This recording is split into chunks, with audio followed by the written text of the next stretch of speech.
sa mga nakikipagsabwatan upang kunin ang pondo ng bayan at nakawin ang kinabukasan ng ating mga mamamayan. Mahiya naman kayo sa inyong kapwa Pilipino. Mr. President, our distinguished colleague, Senator Rodante Marcoleta, would like to interpolate a good sponsor. Senator Dante Marcoleta, recognized. Maraming salamat, Mr. President. Pwede po bang makapagtanong ng mga ilang katanungan lamang, Your Honor, para po sa ikababatid pa ng ilang mga bagay-bagay patungkol po sa inyong privilege speech. Gladly po, Mr. President, sa Ginoo mula sa Pampanga at Tarlac. Salamat po.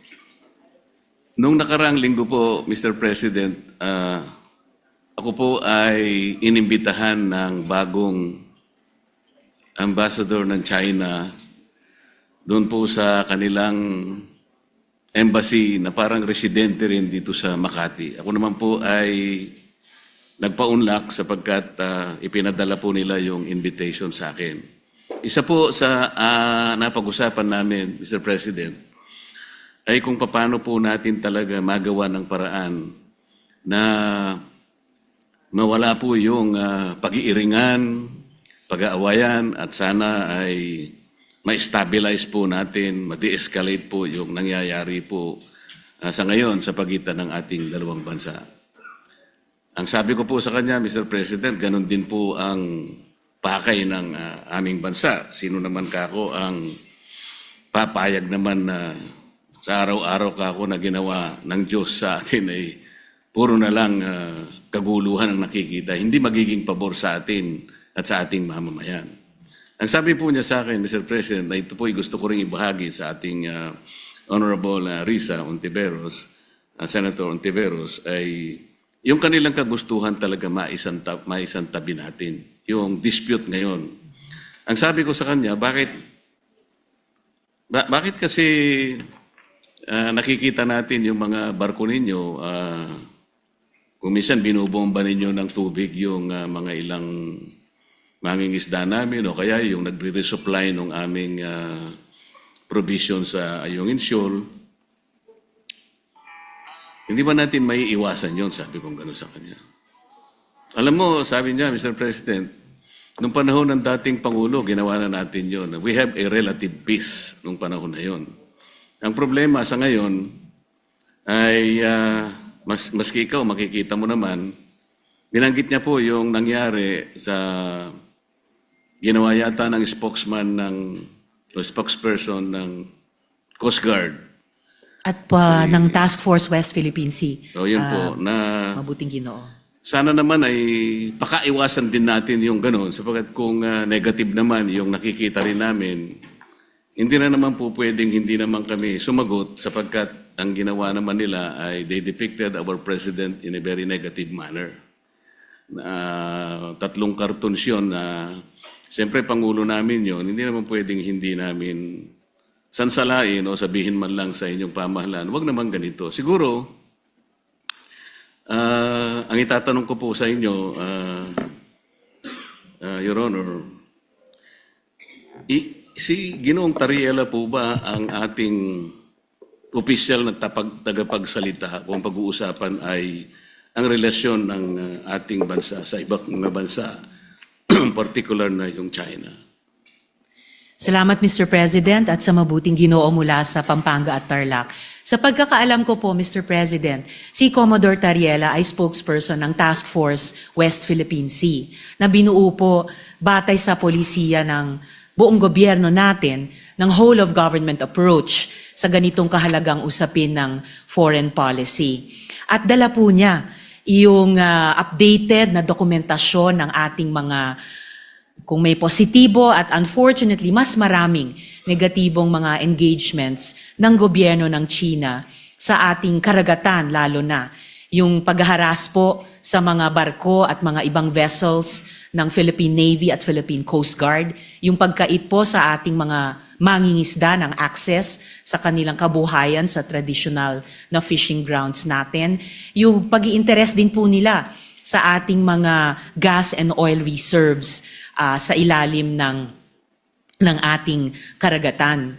At sa lahat po so far ng nasaksihan ko pong mga pananalita ni Commodore Tariela, batid ko po ang kanilang paguyod talaga sa pambansang interes ng ating bansa. Partikular dun sa incident na tinanong ng good gentleman mula sa Pampanga at Tarlac, nagsasalita si Commodore Tariela sa isang forum, sa isa sa mga kolehiyo sa ating mga pamantasan, at ipinakita niya kung paano kumikilos ang gobyerno ng China led by the Chinese Communist Party at kanilang kasalukuyang presidente.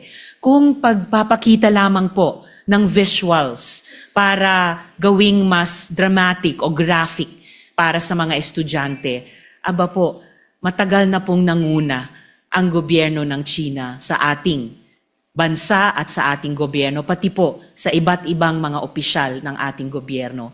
For at least 1 decade, Mr. President, ang mga opisyal na pahayagan ng gobyerno ng China ay nagpapakita ng mga visuals din, and overwhelmingly derogatory po ang kanilang mga ipinapakita. Nilalarawan ang presidente ng Pilipinas bilang isang megaphone lamang ng ibang bansa, dinodrawing na parang marionettes lang ang ating bansa at ating mga Navy at Coast Guard vessels ng interes ng iba pang dayuhang bansa. Wala pong ipinapakitang respeto at tahasang pambabastos sa ating gobyerno. So, dun sa idinaing ni Ambassador sa good gentleman mula sa Pampanga at Tarlac, di hamak na mas maraming dapat iwasto sa kanilang pakikitungo sa atin, hindi lamang sa karagatan, dun sa maraming insidenteng nabanggit na, kundi pati sa paglalarawan, literally and figuratively, sa ating gobyerno at ating bansa kapag nagsusumikap tayong magtahak ng isang independent at interdependent foreign policy, Mr. President. Salamat po sa inyong kasagutan, Mr. President. Alam ko po na si J. Tariela ay siyang tagapanguna ng Transparency Initiative sa ilalim po ng National Security Council ng ating bansa. Ang Transparency Initiative po, Mr. President, ay yung tinatawag na assertive transparency or measured transparency. Ano po ba ang pagkakaintindi ninyo sa assertive transparency or measured transparency, Mr. President? Sa pagkaintindi ko po, Mr. President, ang assertive transparency ay ibig sabihin, isa sa publiko, lahat ng mga importanteng engagement sa pagitan ng ating bansa at iba pang mga bansa, lalo na sa loob ng ating teritoryo. At particular dito, sa ating dynamic sa gobyerno ng China, ibig sabihin ay hindi magiging mahiyain ang ating gobyerno upang sabihin kapag nga may ganyang mga insidente tulad ng nagbunga ng pagkaputol ng daliri ng isang uniformed personnel natin, yung pansamantalang pagbulag at pagdinig sa ating mga personnel dahil gumagamit ng high-frequency radar o mga laser lights, at pati po yung gaya ng nabanggit na rin ng good gentleman mula sa Tarlac at Pampanga, yung pagkait na makaresupply tayo ng maayos sa ating mga personnel sa mga lugar sa loob ng ating karagatan at teritoryo. Na hindi tayo o hindi ang gobyerno magiging mahiyain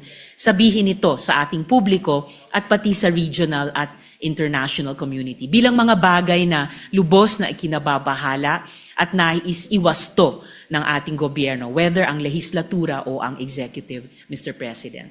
Ang inyo pong binanggit, Mr. President, ay napapaloob dun sa definition ng assertive transparency.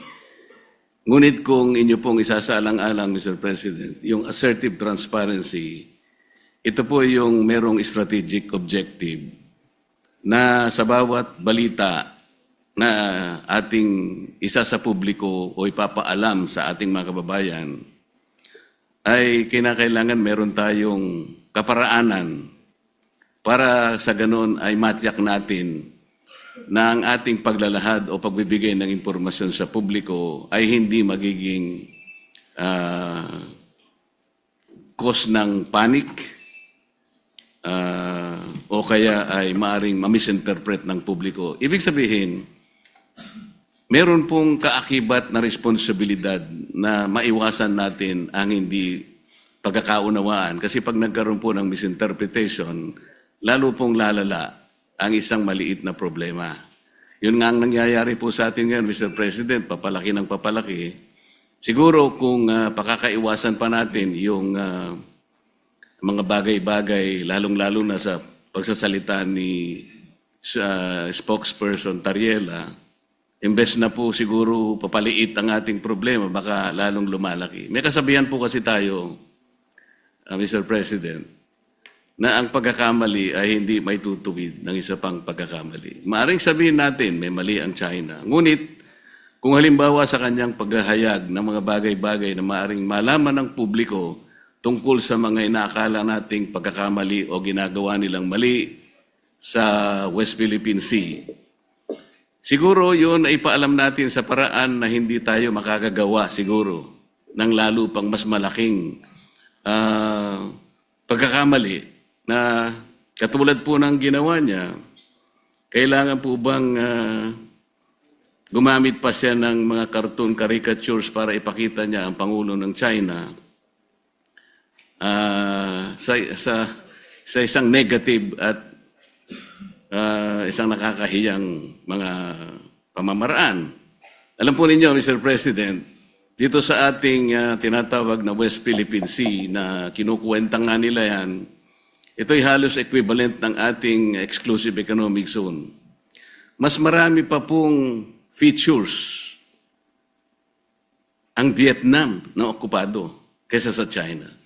Meron din pong features na nasa loob ng ating West Philippine Sea na ngayon ay sinakop o occupied ng Malaysia. Tinanong nga ako ng Chinese ambassador, sana man lang o kaya gusto naming mangyari kung paano nyo pinakikitunguhan naman ang Vietnam sapagkat claimant din naman sila, pare-pareho tayong claimant. Sana hindi naman yung paraan na parang kami masyado naman kaming kontrabida. Yung Malaysia, nandun din naman. Pagpupunta rin naman yung barko ninyo doon, tinataboy din naman kayo. Totoo naman po yun, Mr. President. So, sa ganito pong mga sitwasyon, kaya ko po naitanong kanina, Mr. President, kung si Ginong Tariela ang pinaka-spokesperson ng ating bansa, kung pinag-uusapan ay foreign relations.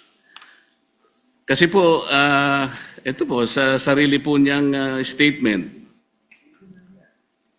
doon sa kanyang panel discussion organized by Strat-based ADR Institute, ganito po yung sinasabi nila, Mr. President. Not every event in the West Philippine Sea is openly released to the public. The info must first go through the Information Working Group. Ito po ay kinabibilangan ng mga sumusunod, Mr. President. DND, AFP, DFA, DOJ, National Security Council at saka yung PCG, yung Philippine Coast Guard. Ito po yung National Task Force sa West Philippine Sea. Kapag ka po yung IWG, ito po yung ay na-process na po yung information at nagkaroon ng desisyon na i-release, tsaka lamang po i-release. Ibig sabihin po nito, talagang pinakaiingatan din natin na kahit paano ay makagawa tayo ng diplomatic kings or whatever. Ganun po dapat sana ang magpakaingat sana sila. Lalong-lalo na nga po ay meron na nga tayong problema. Karaniwan po kasi sa mga bansa na merong ganitong disputes. Kagaya po ng sinasaad po ng ating Book 4, Title 2, Chapter 1 ng ating Executive Order 292, Mr. President. Ito po yung tinatawag nating Administrative Code of the Philippines. Pagka pinag-uusapan po ay foreign relations talaga, ay ang Department of Foreign Affairs ang dapat po sana ang opisyal na magpapaliwanag o magko-convey ng ganong klaseng pagpapaliwanag o anumang gustong i-convey sa ating mga karatig bansa.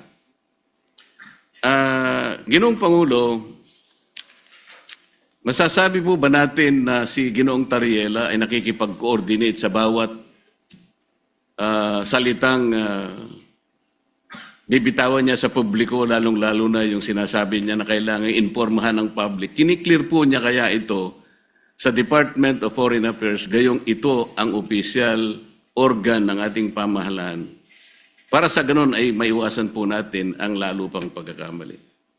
Sa tingin ko po, Mr. President, dahil meron tayong pong presumption of regularity, lalo na sa pagitan ng lehislatura at saka ng executive, opo, nananalig ako na nagko-coordinate si Commodore Tariela, nagko-coordinate ang buong National Task Force on the West Philippine Sea sa lahat ng mga departamento na bumubuo at gumagabay sa kanila, lalo na ang Department of Foreign Affairs. At bilang miyembro ng lehislatura, hindi po ako makikialam kung ano ba ang mga dynamics nila or kung maganda ba or hindi maganda ang kanilang working relationship on any one day or the other. Basta para sa akin po, bilang isang mambabatas, meron akong presumption of regularity dun sa pagkilos ng buong National Task Force on the West Philippine Sea, and in this particular case, lalo na kay Commodore Tariela.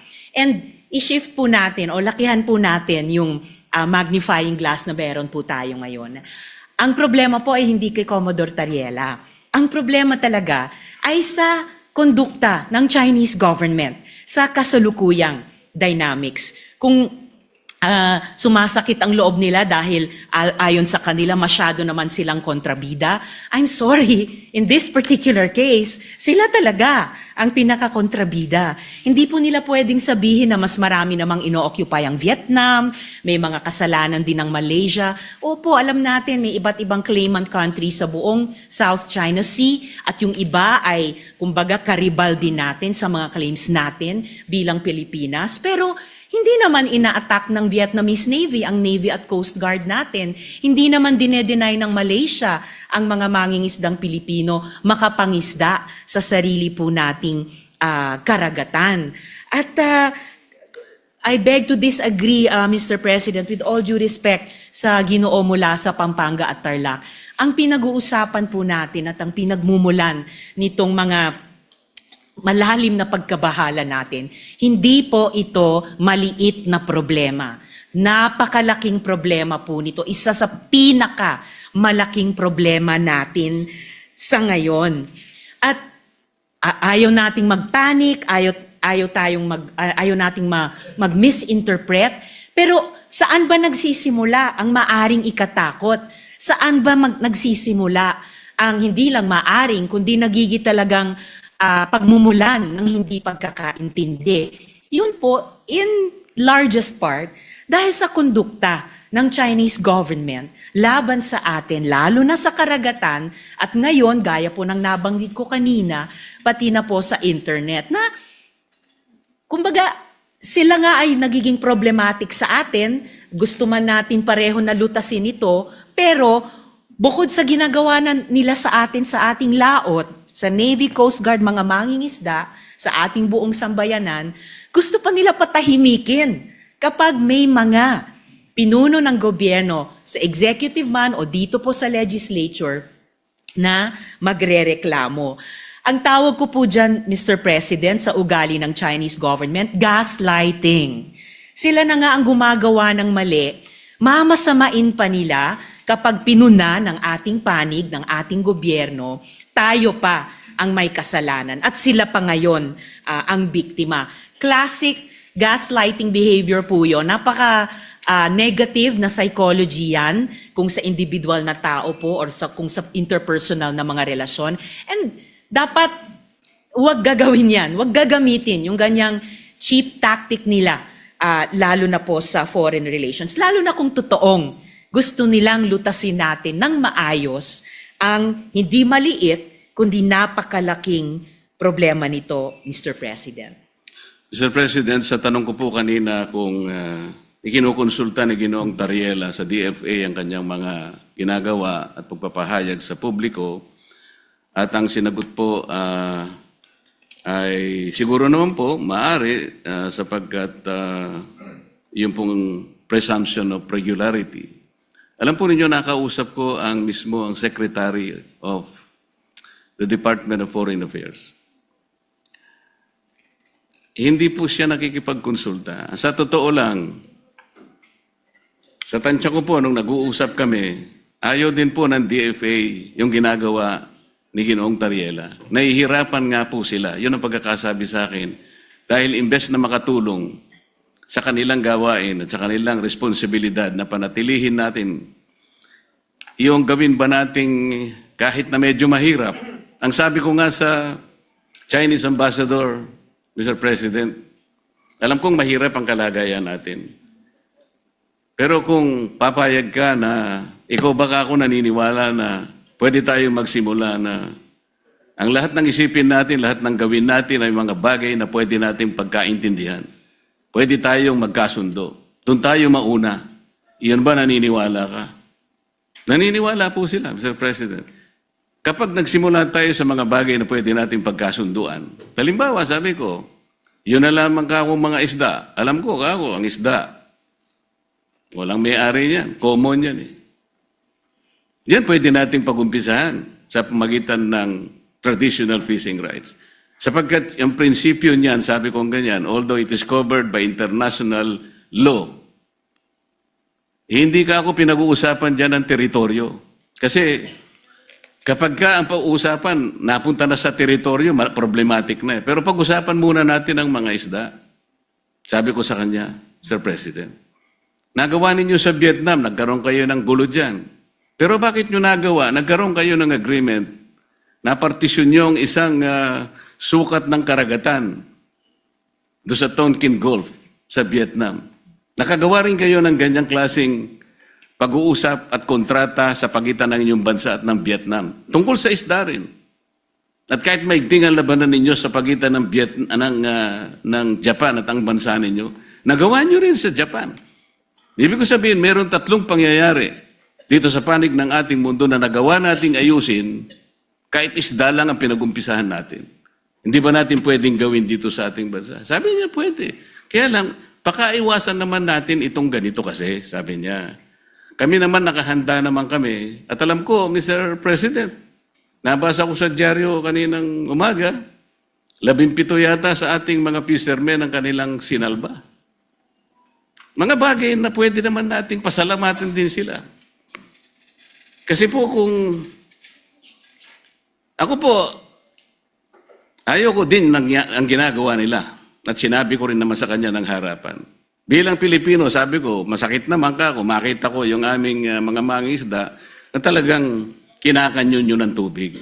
Naintindihan naman namin yun, sabi niya. Kaya ang gusto namin, makagawa tayo ng mapagumpisahan natin. Ngayon, kung halimbawa si Commodore Tariela, habang nag-uusap tayo, nagpapakita ng ganitong mga memes at saka yung mga caricatures na negatibo, Mr. President, hindi po nakakatulong eh. So ano po ba yung ating moving forward? Wala na ba tayong gagawin kundi puro patutsadahan na lang? Hindi po makakabuti sa pagitan ng dalawang bansa natin. Kaya lang naman po ako tumayo para imungkahi ang ilang bagay-bagay sana na makakatulong. Maaring mahirap po sa umpisa. Ang imumungkahi ko nga po sana, Mr. President, kung meron po tayong panahon sa ating mga committee hearings, imbitahan po natin ang Coast Guard, ang Department of Foreign Affairs, at kung sino po ang may kinalaman dito sa West Philippine Sea, o kung tawagin po natin ay Exclusive Economic Zone, sa pagitan ng napaloob po sa South China Sea.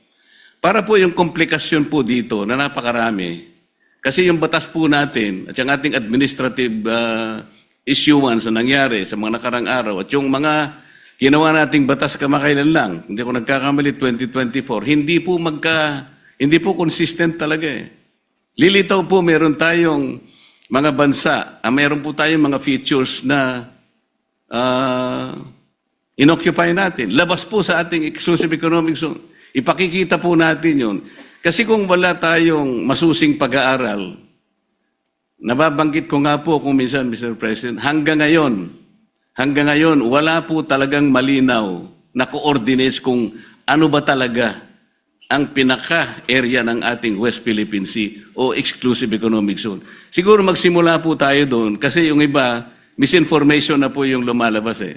Napaka-komplikado po nito kung pag-uusapan po natin yung mga features na yan at kung ang magiging centerpiece po ng ating foreign policy, ipag-awayin na lang natin ang mga bato sa South China Sea. Palagay ko po, nalilihis po tayo. May malaki po sigurong mga dapat pag-usapan at napakalaki ng China, napakamayaman ng ekonomiya ng bansa na pwede po natin sigurong maging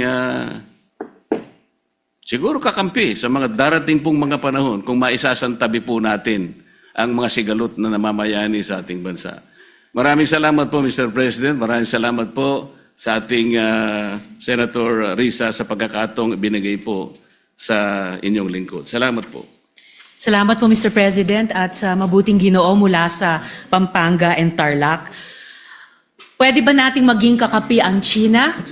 In principle, bakit hindi? Pero pwede ba nating maging kakampi ang China kung ipagpapatuloy niya ang pinaggagawan niya sa ating karagatan, sa internet, at laban, nagsimula na siya, laban na sa mga opisyal ng ating gobyerno, both sa executive at sa legislature. Wala akong maalalang previous incident, Mr. President, na kahit sinong ambassador ng ibang bansa dito sa Pilipinas ay nag-post sa embassy page nila ng ganyang banta ng kanilang spokesperson ng Chinese Foreign Ministry laban sa mga opisyal natin na nagsasalita lamang para sa pambansang interes. Pati kay Senator Erwin, meron na po silang post na Mr. Senator. Bukod kina Commodore Tariela, Senator Kiko, Representatives Chel at Laila, at sa akin din po. Pwedeng maging kakampi kapag itinigil yung ganyang mga gawi ng isang hindi kakampi. Mga gawi ng isang hindi kaibigan. Pwedeng maging kakampi. Hindi simpleng isa-isang tabi yung sigalot na sabi nila tayo ang may kagagawan, na kapag nagreklamo tayo, tumutol tayo sa kanilang maling gawi sa ating Navy, Coast Guard, mangingisda, bayan, sasabihin nila, masyado naman kayo isa-isang tabi niyo yan. Hindi po. Yan ang gustong mangyari ng isang bully tulad ng gobyerno ng China, na hindi sila maging accountable sa ginagawa nila sa atin at simpleng iaatras natin ang ating pagreklamo.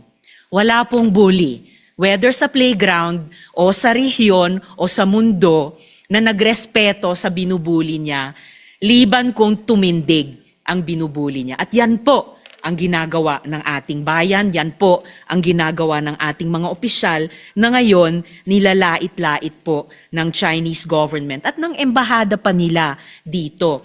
Taliwas po sa mga obligasyon nila sa ilalim ng Vienna Convention on Diplomatic Relations. And again, Mr. President, in closing, I would like to take strong exception. Hindi po patutsada.